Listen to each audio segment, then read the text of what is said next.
തദ്ദേശ സ്വയംഭരണ സ്ഥാപനങ്ങളിൽ നൽകി വരുന്ന പ്ലാൻ ഫണ്ട് വെട്ടിക്കുറച്ചതിൽ പ്രതിഷേധിച്ച് LDF-ന്റെ നേതൃത്വത്തിൽ തലശ്ശേരി നഗരസഭാ കാര്യാലയത്തിന് മുന്നിൽ ധർണാ സമരം നടത്തി. CPM സംസ്ഥാന കമ്മിറ്റി അംഗം TV രാജേഷ് ധർണാ സമരം ഉദ്ഘാടനം ചെയ്തു. വിദ്യാഭ്യാസ വകുപ്പ് സെക്രട്ടറി നേരത്തെ കേന്ദ്ര സർക്കാരുമായി നമ്മുടെ വിദ്യാഭ്യാസ മേഖലയ്ക്ക് ന്യായമായും അനുവദിക്കേണ്ട തുക PMC അല്ല, വിദ്യാഭ്യാസ അവകാശ നിയമവുമായി ബന്ധപ്പെട്ട് നമുക്ക് ലഭിക്കേണ്ട തുക, ആ തുക കേരളത്തിൽ നിഷേധിക്കുന്ന സാഹചര്യം ഉണ്ടായി.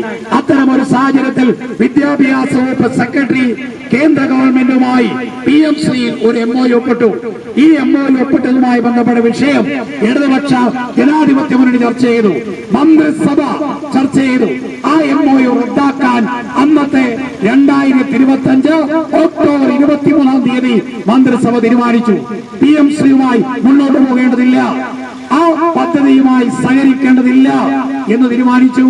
എന്നാൽ ഇപ്പൊ എന്താ സംഭവിക്കുന്നത്? നമ്മുടെ കേരളത്തിൽ പുതുതായി അധികാരത്തിൽ വന്ന VD സതീശൻ സർക്കാർ ഇപ്പോ PMC-യുമായി മുന്നോട്ടേ പോവുകയാണ്. അതിനവർ പറയുന്ന കാരണം എന്താണ്?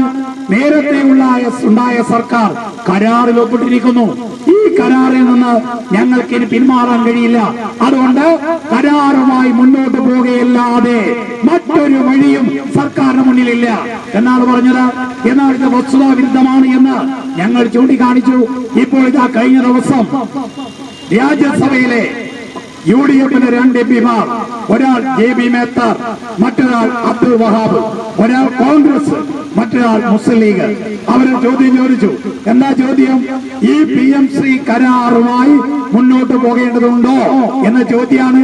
അപ്പൊ കേന്ദ്രമന്ത്രിയായ ജയന്ത് ചൗധരി, സഹമന്ത്രിയാണ് വിദ്യാഭ്യാസ വകുപ്പിന്റെ, അദ്ദേഹം പറഞ്ഞു സംസ്ഥാനങ്ങൾക്ക് തീരുമാനിക്കാം, MOU ഒപ്പിട്ടു എന്നുള്ളത് കൊണ്ട് കരാറുമായി മുന്നോട്ട് പോകണം എന്നില്ല. കേരളം കേന്ദ്ര ഗവൺമെന്റുമായി ഈ കാര്യത്തിൽ കരാർ ഒപ്പിട്ടില്ല, MOU മാത്രമാണ് ഒപ്പിട്ടിട്ടുള്ളത്. അതുകൊണ്ട് കരാറുമായി മുന്നോട്ട് പോകണമോ വേണ്ടയോ എന്ന്